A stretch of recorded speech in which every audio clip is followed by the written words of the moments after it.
The Medical School HQ podcast, session number 76. Hey, this is Z-Dog MD, rapper, physician, legendary turntable health revolutionary, and part-time gardener. And you're listening to the Medical School HQ podcast, hosted by the irredeemably awesome Ryan Gray.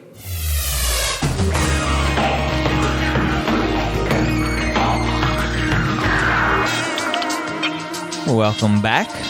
I'm your host, Dr. Ryan Gray, and I believe that competition amongst your pre-med and medical student peers is detrimental to becoming a great physician. In this podcast, we show you how collaboration, hard work, and honesty are critical to becoming a superior physician in today's healthcare environment. Before we get into the content today, I do want to remind you that the Princeton Review supports the Medical School HQ podcast and you, the listener. In the month of May, which this podcast is releasing, you can use the promo code MSHQ5 at the checkout at princetonreview.com and save 10% off of the MCAT Ultimate Classroom or MCAT Ultimate Live Online courses. Again, MSHQ5, save 10%, princetonreview.com. I have a very special guest in the studio with me today. Ryan. It's been a while. It has been. How you doing? I'm all right. I'm pretty tired, but I'm good. You're a new mom. I am. Since we've done this. Hi, everybody. Long time no hear. Long time no hear. Or long time no speak. Long time no, yeah. Good job. So, Allison. Yes, Ryan. How are you doing today? Doing well? Besides being tired? Yeah. I'm excited to talk about what we're going to talk about. Yeah. I don't know if I'm excited to talk about it. Because the reason we're talking about it is unfortunate, but... That's true. I guess, I'm glad to be back and glad to be talking here with you. So, back a while ago, we talked about you and when you became a patient and kind of the lessons that we learned through that process and how it changed you as a physician, becoming a patient. Yes, it did. That was back in session 62, which if you haven't listened to that one, go back medicalschoolhq.net/62, as in session 62, and hear Allison's story of being diagnosed with Crohn's disease in residency and starting treatment and all of that other stuff that goes along with it. Today, we're going to talk about how I was diagnosed within the last month with a lesion in my spinal cord. Yes. You're a neurologist. I am. Are lesions in the spinal cord good? Generally, no. Generally, no. So we got a phone call one afternoon with MRI results. And you immediately started bawling. I did. What was your initial thought when she started reading these MRI results? So my primary care doctor called me with the results from the MRI. The radiologist had called her, and she was reading back the results to us. So as a physician and as my wife... Yeah, it's hard to mesh those two because I think my thought at the time was this can't be happening, and I just, I don't know, I felt like the world was collapsing around me. It's just kind of the worst busman's holiday ever, that expression that you do something for your job and then it's like you have a day off and you're living your job. I just was kind of in shock. Disbelief, I think is the word, disbelief. Yeah. Not what we expected. We thought Ryan had a pinched nerve, and clearly not what we expected. Not at all. But we move on, we learn, we get stronger. We do. Eventually one day. We're still in the throes of it, still dealing with it. Yes. But we're going to talk about it because we learned some lessons from it, and lessons that we want to pass on to you as you go through your medical training and as you're going through your pre-medical education, lessons to kind of hold on to keep close to yourself so that when you are a physician, you can remember these lessons, hopefully, that we're going to talk about today and utilize them and integrate them into your practice in dealing with patients. Yeah, and as you're out there doing your shadowing, getting your clinical experiences as a pre-med, keep these things in mind because as you're watching physicians as they practice, I always say take the gold, leave the crap. You want to see if the physicians that you're working with are doing these things. And Ryan and I never come out here and say that, we know everything. Of course not, but I think we both agree that these are some really important things that we've learned that we would hope that all physicians would have. So see if, as you're out there getting your clinical experience, if other physicians you're working with are operating this way. So let's jump into it. So we put together about 5 different traits that, as a patient now, I would want in a physician, and I hope that everybody can emulate as physicians moving forward. The first one is very straightforward. The first one, I hope everybody takes to heart, and it's don't be negligent. So my first neurologist that I saw prior to having this MRI that showed the lesion, I saw her the day before the MRI, and she saw me and did her whole workup and came up with her differential diagnosis and said, okay, I'll follow up with the MRI tomorrow and we'll move forward from there. That was almost a month ago, and I still haven't heard from her. Yeah. That's not good. No. That's pretty freaking deplorable. Yeah. As a physician, as a patient who has a wife that's a neurologist and knows what these MRI results mean, I was lucky. I was in to see an MS specialist the next day to start a workup to figure out what is this lesion, what do I need to do moving forward? Do I need to do something immediately? But what if I didn't have those resources? You might still be waiting. And as we say in medicine, oftentimes to patients, no news is good news. So you could be sitting at home here thinking, oh, I guess it was all fine. It's all fine. And those are the exact words that I emailed to the hospital's chief medical officer, letting him know that I had this exam, I had this visit. I still hadn't heard anything from the doctor, and I thought that he would want to know that to fix that for other patients. I'm already being seen and treated and evaluated. So again, I'm the lucky one. But what about the patients that don't have those resources? The 99% of the patients that aren't physicians or don't have spouses that are physicians or family members that are physicians that can start that ball rolling and get the workup needed and get you into whoever you need to see. Yeah. And it may be that in your career, you'll have times when you're really busy, you're in a rush, you have your own personal things going on in your life, and you have a result that you're supposed to get back to a patient on, and maybe it's all fine, and you remember a few days later, and the result was normal, so it's fine.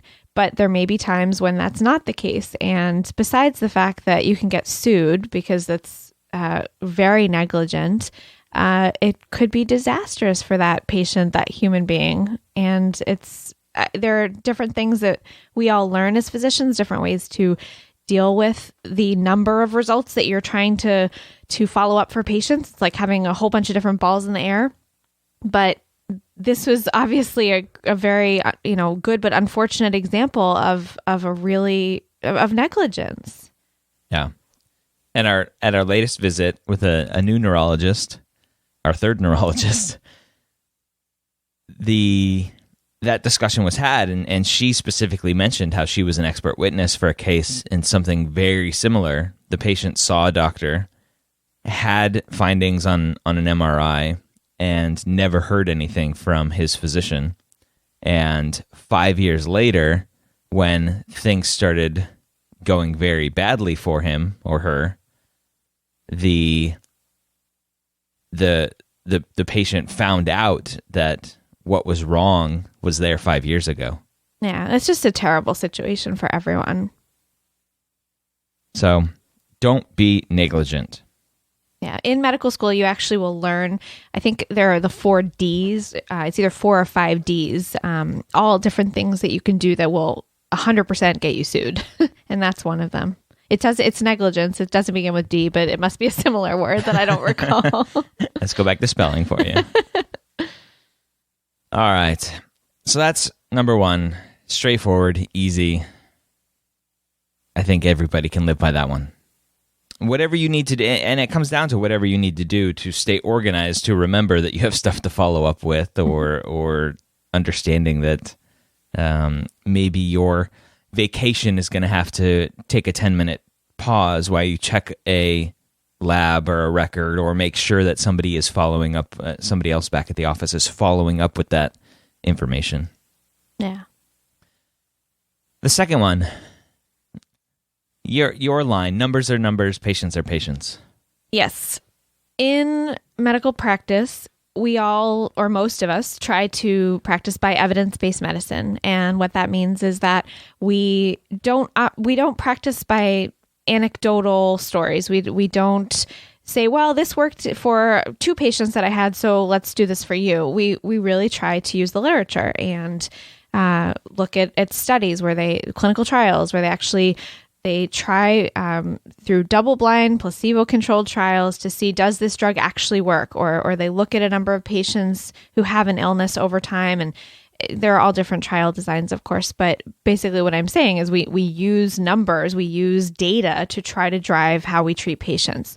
Now, I think that that's very important. I would, as a patient, want to be treated with the knowledge that there's actually data behind it. That all said, patients are people, and every case is different. I think one of the things that I've learned as a physician in my training is that you have to look at every single case individually. You have to look at each case as not even a case, as a human being, as a person. One of the reasons that I remember I didn't go into surgery when I was when I was scrubbing in on a case in medical school in my 3rd year, there was a patient who was on the table. They were prepping him for surgery, and his arm just kind of flung off the table because he was already out, and somebody just kind of picked up the arm and put it back on there, and they started talking about, okay, this is case number so-and-so, and I thought, we should never think about people as cases. People are people.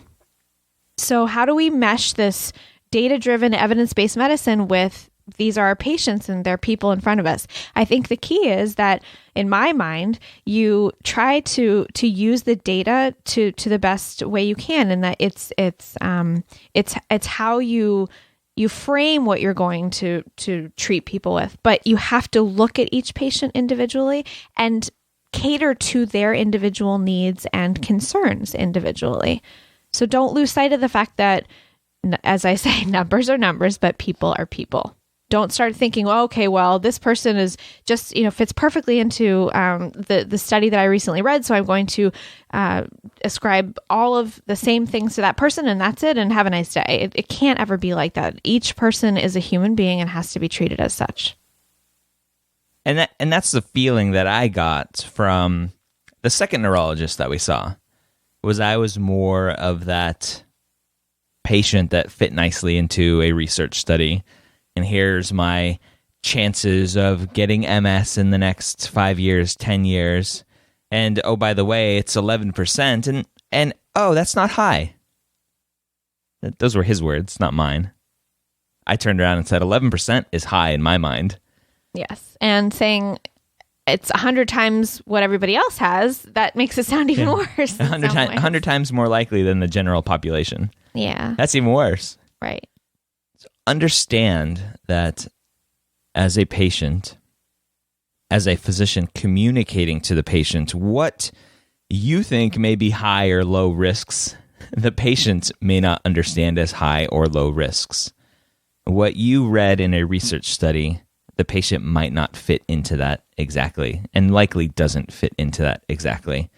And you have to be willing to know the research, understand the research, walk that line, but deviate from it when needed, when a patient is asking for it, or when a patient is a little bit different.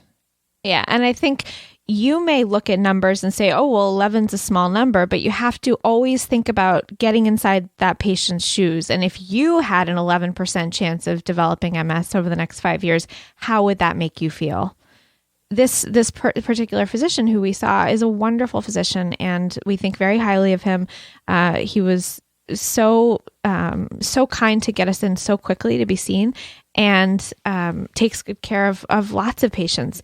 But that's the key thing is there are certain things that can be said in the office that don't resonate well and that really rub a patient the wrong way and make that patient feel just not just as a number. And that's what doesn't work. So you may be a wonderful physician. You may be just a fabulous physician, but you may have these moments where you say things that make people feel like a number, and that takes away from how people view you as this great physician. So really try to keep that in mind. That kind of rolls into our next point of just being straightforward. Yeah. You understand the research as the physician. You understand the disease processes as the physician. The patient may understand a lot as well in today's day and age where everybody Googles everything, and we have WebMD and great resources, great accurate resources where patients can get sometimes more up-to-date information than you may have. Just be a person and be straightforward with that patient and talk openly and as a human being, one human being to another. That's what we do. We are treating patients at their lowest. Mm-hmm. And I would say I was at my lowest a couple weeks ago. Definitely. Getting diagnosed with a lesion in my spinal cord. Pretty crappy. And so just be human. Yeah.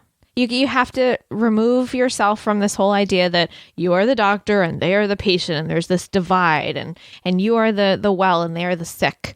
It's not helpful. You need to level with people. And this goes back to my feeling that I talked about in the episode where we talked about my Crohn's. It also goes back to an episode where we talked with Sherry Blowett, who is an incredible woman, an incredible physician living with a disability. And she talked about how important it was for her to have physicians in her life. That was episode 66, by the way, to have physicians in her life level with her and just be straight with her. It's so important. And hopefully many of you listening are not going to have the experience of living with a chronic illness until you're much older. But when you do, or never, yes, never would be good. But it really just becomes so important. You just need people to be straight with you and talk to you like a person and not condescend. And it's funny because, here Ryan is and here I am. We're both physicians. We're sitting in this office and we're sitting with another physician and we're feeling that way still. Imagine that, right? So then think about how a patient might feel and sitting in an office with their physician. You got to just get rid of that divide, that talking down to people, and just be straight with them. Just be honest. You can't do anything with the information you're being given if you're not being given the information, right? So you need the knowledge and you need it to be given to you in a way that works. Yep. So the next one, this really isn't a trait or anything that you as a physician need to do, other than be aware that what you do day in and day out is normal for you. That's your new homeostasis, right? Mm-hmm. We'll work in some old terms here. That's your new norm. For the patient, it's far from their norm. They are in a state of chaos, a state of stress. You're giving them a new diagnosis of hypertension, of high cholesterol, as benign as it may be. That's something new to them and stressful. And you need to be able to dispense the information that you need to give them so that they can better take care of themselves. But you also need to take the time to reflect on what they're going through, not only immediately there in the office, but also what is home life going to be like for them now? What's work life going to be for them now? You have to understand those other dynamics and take the time to talk about those things. Right. So Ryan and I have a newborn, and here he is being told 3 weeks after the baby is born that he has something in his spinal cord. Talk about stress. People talk about having a new baby is one of the most stressful times in your life, and then you add something else, and then Ryan has to go back to work after paternity leave. The baby didn't do this to me, by the way. No. It's been a really stressful time for us, for our family, and so yeah, you just be mindful of what you're giving this patient. A lot of information, you're sending them out, and they're going back out into their world, which could be, they're a single mom. They're living from day to day on their paycheck. Maybe they have no family around them to support them or any friends. Maybe they just moved to the area. I mean, there are so many things that we don't even think about when our patients leave the office. And we think, oh, okay, well, the social worker, or I can call the social worker and get them help, but it's not enough. And that's a good doctor that even thinks about a social worker. Oh, definitely. And many times that's not even really available in the outpatient setting in the same way. In the hospital, it's a little bit easier. But yeah, so as Ryan said, just remember, think about, you're sending them out. This is a normal day-to-day for you. You're going to see another patient in a few minutes and probably give them the same diagnosis, but it's very scary for the patient. You know what I think would be helpful? I just thought of this. But in today's day and age where everybody is going to go home and Google everything anyway, that's what I did, right? I Googled lesion in spinal cord and what is this? Even though he has a neurologist as a wife, right? Because that's what we do. I mean, I did that when I was diagnosed with Crohn's. It's just, there's this, everybody deals with stress differently. There are all these coping mechanisms. For a lot of people who are physicians and other people who live, are around knowledge and trying to accumulate knowledge to do what they need to do, knowledge is power. So what do you do when you find something out? You go to the interwebs and you look it up. Yeah. But as a physician, maybe you have here are the top resources that you should go to. Mm-hmm. Stay away from Google because that's scary. Mm-hmm. But I know you want more information. So here are some great resources online that you can go get that information. And you might still be scared, but it's reliable information that I've reviewed myself and that will be helpful for you. Definitely. And support groups, providing those resources. Absolutely. I agree. That's huge. One other thing I'll mention, one thing that I try to do as a physician in the office, I have a lot of patients who I see who we're going over MRI results with. And what I do with every patient is I actually pull up their scan and I go through it with them. I explain a little bit about what the scan, how it works and the way that their body is in the scan so they understand. And then I actually go through with them and explain, this is the anatomy, and when I give them their report, we go through it together so that they see these terms like, well, there are a few white matter hyperintensities, blah, blah, blah. What does that actually mean to a patient? It means that they're going to go home and Google it and say, oh my God, my doctor didn't talk with me about this. What the hell is this? I'm scared. Now I have all these questions and, maybe I'll call them back or maybe I'll go and tell all my friends, my doctor doesn't tell me anything and I have all this scary stuff written on a piece of paper, but they're telling me it's fine, right? It's this sort of it's scary. So what I try to do is I actually go through their report with them and explain the terminology. Maybe they won't remember everything, but at least they'll feel like they could actually see what this radiologist was talking about, and they could go through with their doctor, their neurologist, and understand what was being written down. I try to do that to provide my patients with a sense of security and to really let them to make, a picture's worth 1,000 words. It makes, I think, it helps people understand. And with all the medical jargon that we have, it's important for people to understand things in layman's terms. I think so. So you'll figure out whatever works for you, but that's, I think, what works for me. Let's talk about the next one. Research versus clinical physician. And I don't know if this played into the experience that we had with our second neurologist, but he's a research-based physician. The majority of the week, 4 days out of 5, he is doing research. And he sees patients on the other day.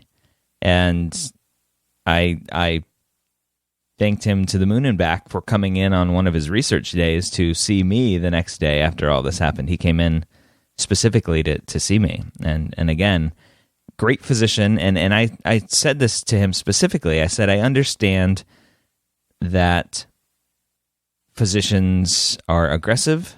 There are physicians that are conservative, and that's okay. But as a patient, I was leaning against kind of his thoughts and his methods, which is why we ended up switching doctors. I wish I could switch patients. Oh. No. Never. So there is a certain mindset as a researcher that you need to have. And if you're doing that 4 days out of 5, it's very easy to keep that same mindset on that 5th day when you're seeing patients.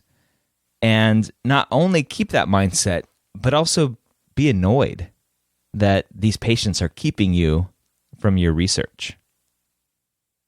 Whereas in my mind, I would hope that you would see the patients as an addition, as a supplement to your research, because you're integrating that information. As an MD, PhD, as a physician researcher, you're trying to integrate the clinical knowledge with the research knowledge. And so those patients do nothing but help you with your research. They're all what it's for, right? So you're in the lab 4 days a week working on trying to find,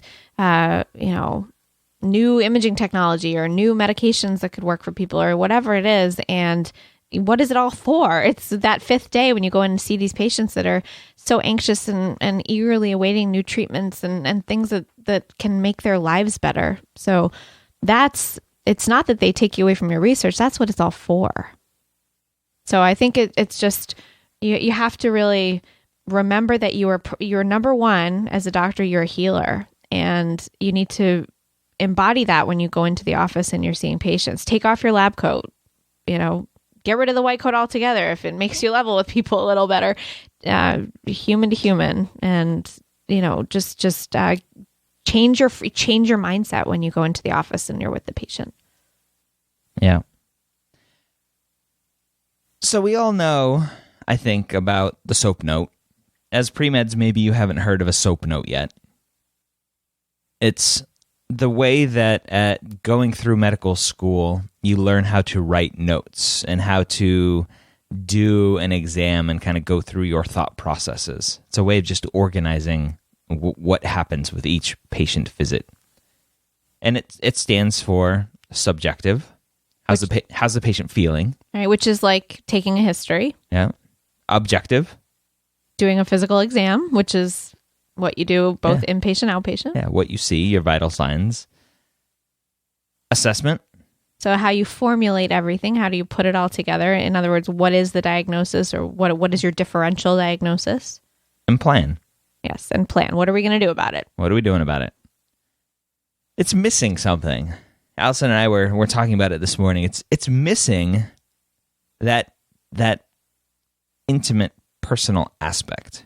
Yeah, it's missing a big giant pause, as in, how does this make you feel? Yeah. So we came up with a different initial acronym called SOAPier. Subjective, objective, assessment, and plan. It's all the same. You still go through the same thought processes, but you take a minute to be intimate. You take the time to have some empathy, and you reflect on what the heck just happened. Mm-hmm. What train was that just hit me? Yeah. And it's amazing, right? We don't actually factor in any time as physicians to talk with the patient about how everything that we've just gone over makes them feel. How does this all make you feel? And I had a pre-med with me in the office recently shadowing, and she said to me at the end of one of the visits, gosh, it's so interesting to see how quickly you take a history, you do an exam, and then you talk with the patient like without skipping a beat about, this is what I think is going on and this is what we should do about it. And it's so funny because as a physician, when you're doing this day in, day out, that it just becomes what you do. It's like the alphabet, you know it backwards, forwards. But with every patient, it's so, in my mind and in Ryan's mind, it's so important to take that time because again, these are people's lives. This is their health, and you need to take time to reflect with them. How does this make you feel? And we don't factor in any time for that in any of these doctor-patient encounters we have. And how sad is that? it's a disservice, quite frankly, to our patients that we don't. We send them back out into the world and say basically, okay, here's your plan, good luck, and it's just it's not right. Follow up in 6 months. Right. It's not right. And yes, as Ryan said, if we're thoughtful, we might say, okay, well, this seems to be very troublesome for you, or troubling rather. Let me set up a visit, with our social worker. But that's not enough in my mind. When you take the Hippocratic Oath and you say, I am going to take care of people, I'm going to be a healer, I'm going to do no harm, you need to sit with that person as their doctor and just be with them and ask them, hey, do you have questions for me? Hey, how does this all make you feel? What can I do to help you with this, to let you know that I'm here with you? What there's something I tell my patients a lot, which is, I want you to know that this is a new diagnosis. I get that. I'm here with you. We're in partnership together. Okay. So it lets them know that they're not just leaving the office and I think about 20 other people and don't think about them again for 6 months. They're in my mind and we're in this together. If you don't know what the Hippocratic Oath is, go back and listen to session 50, The Golden Rules of Medicine. That's medicalschoolhq.net/50. Yeah, it's a very different thing than going into a Staples and buying a printer. Service that you need, service gained, you walk out the door, you're done. The practice of medicine, it requires so much more than that. It's not just somebody coming in to buy something and they leave. That's why I have a hard time thinking about medicine as a business after all anyway. You have to be there as a person and let them know that you're in this with them. And I think, Ryan, you can tell me if I'm wrong, but I think that you left this third neurologist office feeling a lot better because of that, because you felt like she was in your corner. Yeah.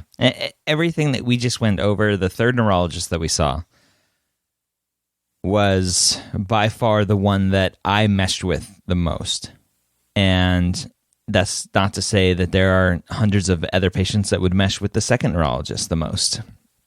But for me, and having a neurologist as a wife who protects the brain and the spinal cord and all of the nerves to the utmost of her ability, Allison wanted to be more aggressive than what this second physician wanted to do. And so we got a second opinion, or a third opinion in this case, and we agreed, and I felt more comfortable with this third physician's assessment and her plan.